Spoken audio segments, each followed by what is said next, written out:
lirai dans Jérémie 29, le verset 11. « Car je connais les projets que j'ai formés sur vous, dit l'Éternel, projets de paix et non de malheur, afin de vous donner un avenir et de l'espérance.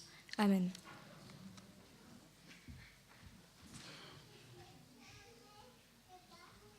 Il faisait nuit, la mer était sombre, et un épais brouillard flottait au-dessus des eaux. On ne voyait aucune étoile. Le capitaine essayait de diriger son navire à travers ce brouillard sombre. Il essayait de concentrer au maximum, de se concentrer, il plissait ses yeux pour arriver à voir à travers les ténèbres. Une peur profonde le submergeait déjà, lorsqu'il aperçut enfin une puissante lumière droit devant qui approchait de son navire.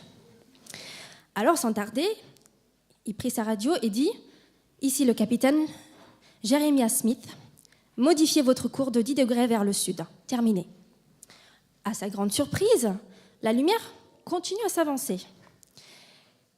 Et alors, il a entendu dans sa radio « Ici, le soldat Thomas Johnson, modifiez votre cours de 10 degrés vers le nord. » Terminé. Alors le capitaine prend sa radio à nouveau et dit un petit peu plus vivement, déjà « Soldat Johnson, je suis le capitaine Smith et je vous ordonne de changer immédiatement votre cours de 10 degrés vers le sud. » Terminé. Réponse en face. Sauf tout votre respect, mon capitaine, je vous suggère de modifier votre cours de 10 degrés vers le nord. Alors, ça aurait pu continuer longtemps, sauf que le capitaine est énervé. Il est frustré par ce marin inconscient. Et alors, il prend sa radio et dit « Soldat Johnson, je pourrais vous envoyer devant la cour martiale pour ce que vous êtes en train de faire.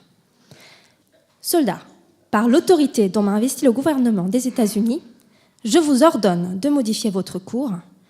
Je suis un navire de guerre. » La voix du soldat dans la radio revint calme et froide. « Sauf tout votre respect, mon capitaine, je me vois obligé de vous recommander à nouveau de modifier votre cours de 10 degrés vers le nord immédiatement. Je suis le phare. » Alors, oui, se diriger de jour, c'est plutôt facile. Mais quand nous sommes entourés de nuits noires, c'est une toute autre affaire. Et même, comme le disait Pauline tout à l'heure, même de jour, parfois on a besoin de lunettes. Et on a besoin d'aide pour voir. Alors la nuit, c'est encore pire. Quand il y a du brouillard, les pilotes des avions traquent les lumières le long des pistes pour pouvoir justement poser leur avion en toute sécurité. Quand nous avons besoin de retrouver une personne dans un endroit sombre, on a besoin de l'entendre et de se faire guider par sa voix. Un marin, lui, se fait guider par le phare, en principe. La lumière du phare l'avertit s'il approche du rivage et s'il doit ralentir pour ne pas s'écraser. Le phare lui indique aussi l'arrivée à bon port, l'arrivée à destination. Alors, de nos jours, il y a certainement des instruments qui sont plus sophistiqués que ça, qui nous permettent de nous guider plus facilement. Mais il y a une chose qui est restée inchangée depuis que l'homme existe. Pour arriver à un endroit où on a décidé d'aller, on a besoin d'être guidé par quelque chose ou par quelqu'un. Alors il en est de même dans nos vies, pas seulement quand nous dirigeons une voiture, un navire, un avion, nous avons besoin d'un guide dans notre vie. Nous avons besoin d'un phare, nous aussi. Nous avons besoin de lumière pour voir où nous marchons, pour ne pas nous perdre, pour ne pas nous écarter du chemin. Et alors, c'est ce que nous dit la Bible dans Psaume 119, verset 105. « Ta parole est une lampe à mes pieds, une lumière sur mon sentier. » La parole de Dieu nous dit que c'est ça, la lumière que nous cherchons. C'est ce qui va nous guider à travers notre vie. C'est ce qui va nous permettre de ne pas nous perdre.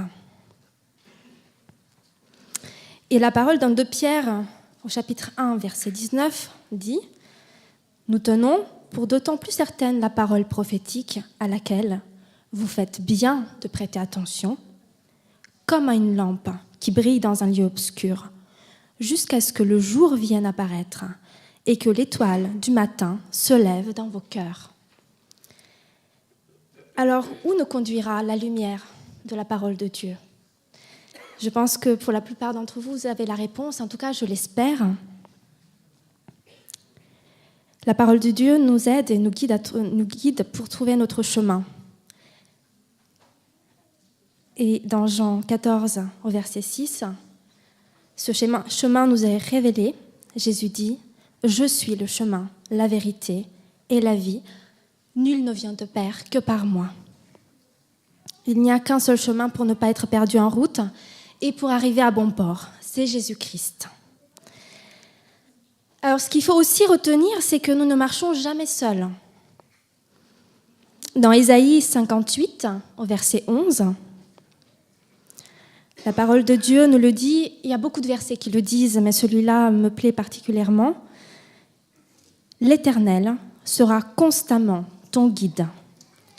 Il répondra à tes besoins dans les endroits arides et il redonnera des forces à tes membres. » Non seulement Dieu sera mon guide, mais en plus, il veillera à ce que je ne manque de rien sur mon chemin.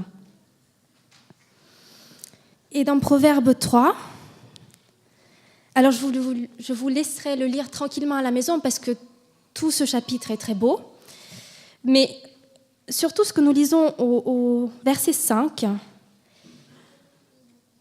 ce que la parole de Dieu nous dit, c'est « Confie-toi en l'Éternel de tout ton cœur et ne t'appuie pas sur ta sagesse.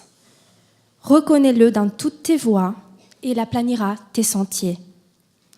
Ne sois point sage à tes propres yeux, crains l'Éternel et détourne-toi du mal. » Et au verset 23, « Alors, tu marcheras avec assurance dans ton chemin et ton pied ne trébuchera pas. » Et au verset 26, « Car l'Éternel sera ton assurance et il préservera ton pied de toute embûche. » Donc si nous choisissons Dieu pour guide, il sera notre assurance sur le chemin que nous devons entreprendre. Lorsque j'ai lu pour la première fois cette histoire du capitaine, il y a aussi une autre chose qui m'avait interpellée à l'époque, c'est vraiment l'acharnement, l'aveuglement de cet homme. Alors je ne fais pas référence à la nuit, au brouillard, mais au fait qu'il avait une idée fixe, l'idée fixe d'avoir raison, d'être dans son droit, alors que sa perception des choses et sa décision justement de continuer tout droit et de faire s'écarter l'autre allait le mener droit à la catastrophe si son guide n'était pas intervenu. Cette attitude est malheureusement encore souvent la nôtre. Nous sommes très souvent persuadés d'avancer sur le bon chemin et d'autres fois, nous nous persuadons justement que nous avançons dans la bonne direction parce qu'on a envie que les choses se passent d'une certaine manière. Et on se fait un peu sourd à la voix de Dieu qui pourtant nous parle et essaie de nous guider vers ce qu'il a prévu lui pour nous. Alors, comme ce marin, nous aimons bien nous voiler la face, peut-être parfois sans nous en rendre compte. Nous tenons parfois un morceau de vérité et nous pensons tout savoir. Nous nous disons, ça y est, j'ai tout compris, c'est comme ça que ça doit se passer. J'ai décidé que c'est comme ça, c'est logique, ça va marcher. Mais nous oublions que nous n'avons pas toutes les pièces du puzzle. Le capitaine Smith avait tout faux. Il pensait pouvoir continuer tout droit et il pensait avoir en face un navire. Or, il n'en était rien. Il n'avait rien compris et s'il avait continué, il aurait été perdu. Qu'est-ce que vous avez senti la dernière fois que vous êtes trouvé devant la mer, devant une haute montagne, ou alors tout simplement en levant les yeux et en voyant les étoiles, toute la multitude de petites lumières qui sont si loin de nous? Je pense que comme moi, vous êtes senti vraiment, vraiment tout petit face à toutes ces choses. Et là, ce ne sont encore que des choses visibles. Et alors, les choses qui sont cachées à nos yeux et l'univers infini, qu'est-ce qu'on devrait en dire? Il y a tellement de choses qui se passent sous nos pieds, qui se passent au-dessus de nos têtes, qui se passent autour de nous et même qui se passent en nous-mêmes, que parfois nous ignorons, que nous ne comprenons pas jusqu'au bout. Et c'est vrai que dans ma vie, parfois, personnellement, je ne comprends pas pourquoi certaines choses m'arrivent et pourquoi d'autres que j'appelle de tout mon cœur, de tous mes voeux, n'arrive pas. Je me sens parfois frustrée. Mais encore une fois, rappelons-nous, il nous manque la vision globale que seul Dieu a. Alors, il me semble que la seule chose sensée est de lui faire confiance. Car il voit toutes choses et il a déjà tout planifié. Il a pour chacun de nous des projets de paix, des projets merveilleux, car Dieu est amour. C'est ce que nous dit la Bible dans 1 Jean 4, 8. Alors, puisque Dieu est amour, comment peut-il en être autrement? Comment peut-il ne pas avoir des projets de paix, des projets de joie pour chacun d'entre nous? Alors, je peux donc lui faire confiance. Dieu m'aime et il veut le meilleur pour moi et pour chacun d'entre vous. La parole de Dieu continue dans 1 Jean 4, le verset 9 à 10, que je vous invite à prendre. 1 Jean 4, à partir du verset 9. Alors je vous invite à avoir à l'esprit ce que nous avons lu tout à l'heure. Dieu est amour. Et voici comment l'amour de Dieu s'est manifesté envers nous. Dieu a envoyé son Fils unique dans le monde afin que par lui nous ayons la vie. Et cet amour consiste non pas dans le fait que nous avons aimé Dieu, mais dans le fait que lui nous a aimés et a envoyé son Fils comme victime expiatoire pour nos péchés.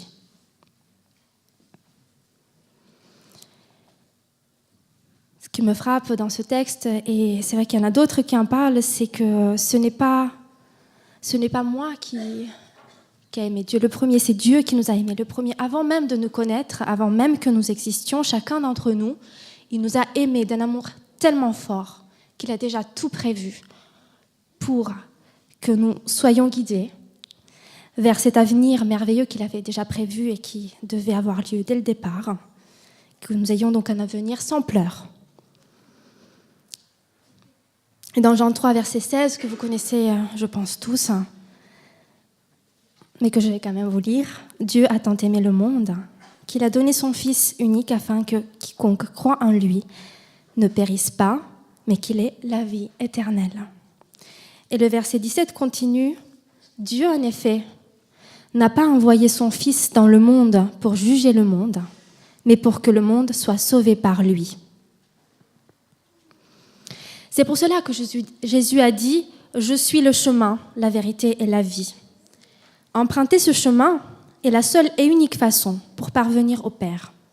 C'est la seule et unique façon pour que nos péchés ne nous séparent plus de lui. Je vous invite à lire dans 2 Corinthiens, au chapitre 5,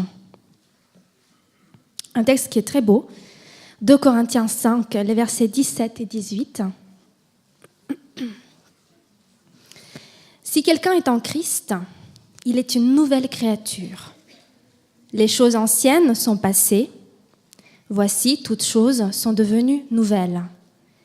Et tout cela vient de Dieu qui nous a réconciliés avec lui par Jésus-Christ et qui nous a donné le ministère de la réconciliation. Alors oui, il n'y a plus de doute, je sais que Dieu m'aime. Une partie de Dieu, Dieu le Fils, s'est sacrifié lui-même pour chacun d'entre nous. Par sa mort sur la croix et sa résurrection, il a effacé ma condamnation. De la condamnation à la mort à cause du péché, je suis passée à la promesse de la vie éternelle. Donc je sais que je peux lui faire confiance pour absolument tous les projets qu'il a pour moi.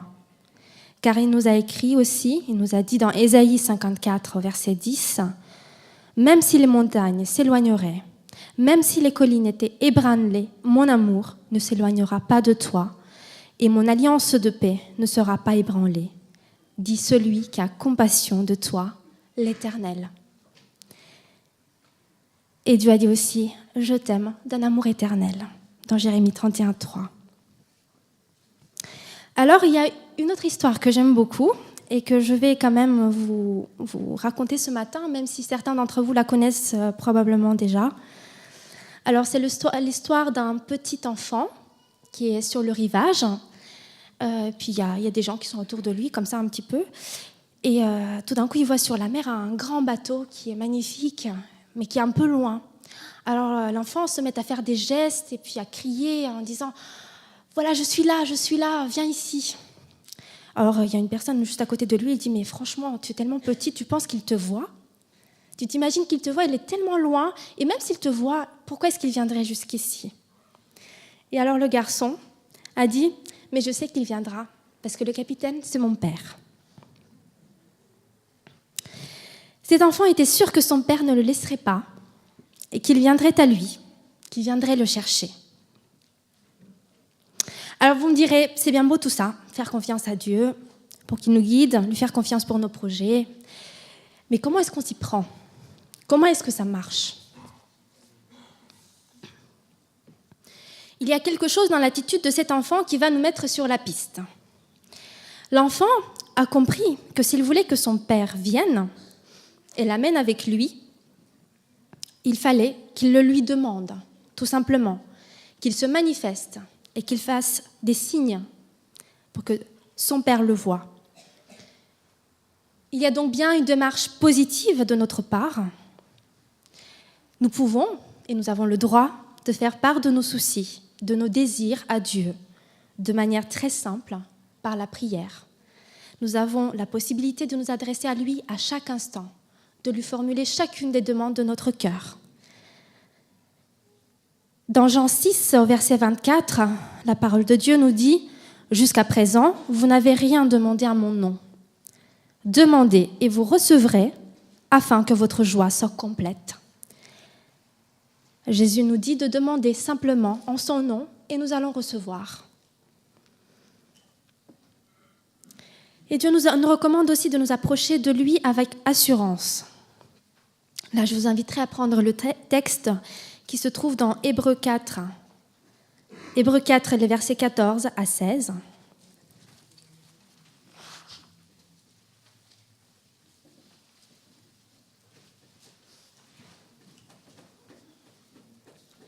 Donc Hébreux 4, versets 14 à 16.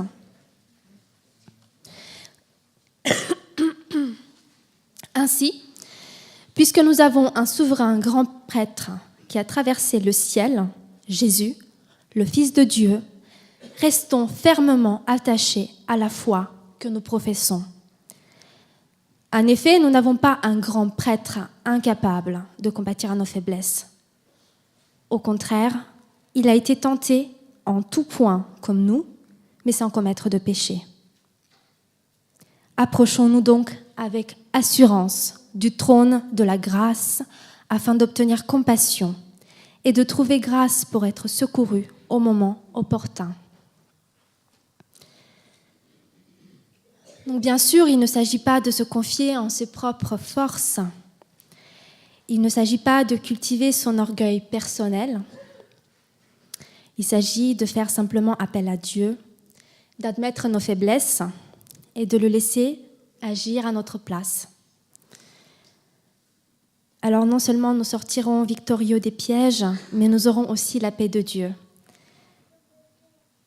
Comme nous dit Philippiens 4, verset 7, « La paix de Dieu, qui surpasse toute intelligence, gardera votre cœur et vos pensées en Jésus-Christ. » Et ayons aussi à l'esprit ce que nous avons chanté aussi tout à l'heure, c'est Dieu qui est ma victoire.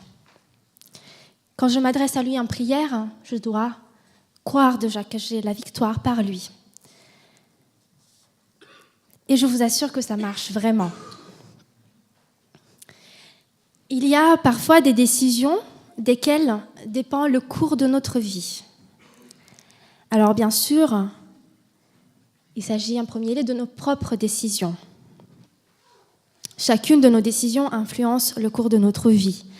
Et c'est pour ça aussi que c'est important d'en référer à Dieu à chaque instant, d'être en communication avec lui à chaque instant, pour que nos décisions soient les bonnes. Mais parfois, il peut s'agir des décisions des autres qui ont un impact très important, qui peuvent avoir un impact décisif dans nos vies. Il m'est arrivé d'être dans ce cas-là. Alors, certains d'entre vous le savent déjà, je l'ai déjà raconté. il m'est arrivé de dépendre, que ma vie, enfin mon avenir en tout cas à moyen terme, dépende de la décision d'une personne que je ne connaissais pas et qui ne me connaissait pas. Alors oui, ça arrive. J'étais étudiante, j'essayais d'obtenir un permis de travail et évidemment, les procédures administratives ne sont pas toujours très simples. On avait fait une demande pour obtenir cette fameuse autorisation de travail, donc un titre de séjour qui allait avec. Donc mon titre de séjour étudiant expirait et mon titre de séjour de travail était normalement en cours de préparation. Et puis, donc tout ça, mon titre de séjour étudiant devait expirer le 31 décembre. Et puis 10 jours avant, vers le 22 décembre, eh bien, la décision de l'administration tombe, refus. J'avais 10 jours pour me retourner. Alors à l'époque, c'était très difficile, c'était une période très difficile. Adrien était déjà dans ma vie. Donc, je ne vous cache pas que c'était vraiment un moment très difficile et je me suis dit, là, je ne peux rien faire. Alors évidemment, j'ai fait des démarches, j'ai fait tout ce que je pouvais faire, j'ai déposé des lettres de motivation, je suis allée à la préfecture, j'ai fait appel à toutes les personnes qui pouvaient me soutenir, me donner des arguments et m'aider. J'ai fait tout ça. Et à un moment, donc je vais à la préfecture avec tout ça, je dépose le dossier. Évidemment, c'est une demande exceptionnelle. Et la personne en face me dit, écoutez, là, normalement, c'est non. Enfin, vous étiez étudiante, là, vous n'avez pas votre titre de séjour salarié, donc il n'y a plus rien. Et elle m'a dit, bon, elle a dû me voir, je pense, que j'étais triste. Alors elle m'a dit, bon, écoutez, je vais quand même en parler à ma responsable. Mais bon, je ne vous garantis rien. Parce que là, franchement, je ne vois pas pourquoi ce serait accepté. Il n'y a aucune raison. Et donc tout ça, ça se passait, il me semble, quelque chose comme le 29 décembre. Je rentre à la maison et je me dis, bon, ben maintenant je ne peux plus rien faire. Tout est vraiment dans les mains de cette autre personne. Et surtout, je me suis dit, maintenant, c'est que Dieu qui peut faire quelque chose. Alors je me suis mise à prier, je me suis dit, Seigneur, moi j'ai tout fait, je ne peux plus rien, je t'abandonne tout, parce que vraiment là, c'est au-delà de ce que je peux faire. Et c'est vrai qu'au moment où j'ai prié, évidemment, j'étais stressée, mais j'ai quand même senti un soulagement immense. Je me suis dit, je sais que c'est lui qui agit, et je sais qu'il a la toute-puissance. Si c'est sa volonté, je l'aurai. Vous devinez la suite, puisque je suis là encore. Alors, le lendemain, donc le 30 décembre, je reçois un coup de fil de la personne, elle m'a dit, écoutez, c'est oui. C'était tout simple, il n'y avait rien de plus, c'était oui, voilà. Et là, j'étais vraiment, vraiment très contente, évidemment pour le oui, pour le fait que je pouvais encore rester, que je n'allais pas être séparée d'Adrien, mais j'étais aussi contente de cette expérience. Avec le recul, c'était beaucoup plus facile que le 30. Le 30, c'était plus facile que le 29, évidemment. Et je me suis dit, Seigneur, j'ai vraiment vécu quelque chose de très fort. Je sais maintenant qu'il y a des choses, oui, évidemment, que je dois faire dans ma vie et que je peux faire moi-même parce que c'est dans mes forces. Mais cette expérience m'a appris l'humilité et surtout le fait de faire confiance à Dieu de tout mon cœur parce qu'il n'y avait pas d'autre possibilité. Donc, oui, faire confiance à Dieu, ce n'est pas juste une théorie. Ça peut nous arriver à chacun de nous. C'est possible. Et je vous assure que c'est une expérience qui en vaut le coup. Et oui, Dieu nous aime, chacun d'entre nous. Ça, c'est une certitude. En tout cas, moi, j'ai la certitude qu'il m'aime. Son souhait pour nous est de nous saisir de ses promesses, de l'associer à notre vie. Vraiment. De regarder constamment à lui. Il y a un texte des psaumes qui dit « Je garde constamment mon regard sur toi ». Je n'ai pas la référence et je vous avoue que je fais un petit peu exprès. Je vous laisserai lire et chercher où elle se trouve. C'est dans les psaumes, c'est déjà plus facile. Mais je trouve que ce conseil est vraiment tellement magnifique et tellement simple. Je veux regarder constamment à toi, mon Dieu. Alors si on regarde constamment à notre Dieu, ça nous permettra de déjouer les pièges du mal qui peuvent nous faire souffrir et nous éloigner de notre Père. Comme le disait Lorraine tout à l'heure, il est vraiment partout. Le mal est dans ce monde et ça on le sait, on le sent. Et surtout, il est encore plus pressant quand nous essayons de parler de Dieu, quand nous essayons de faire connaître son amour. Et comme à Lorraine, il m'est arrivé énormément de choses cette semaine. Et je regarde Adrien.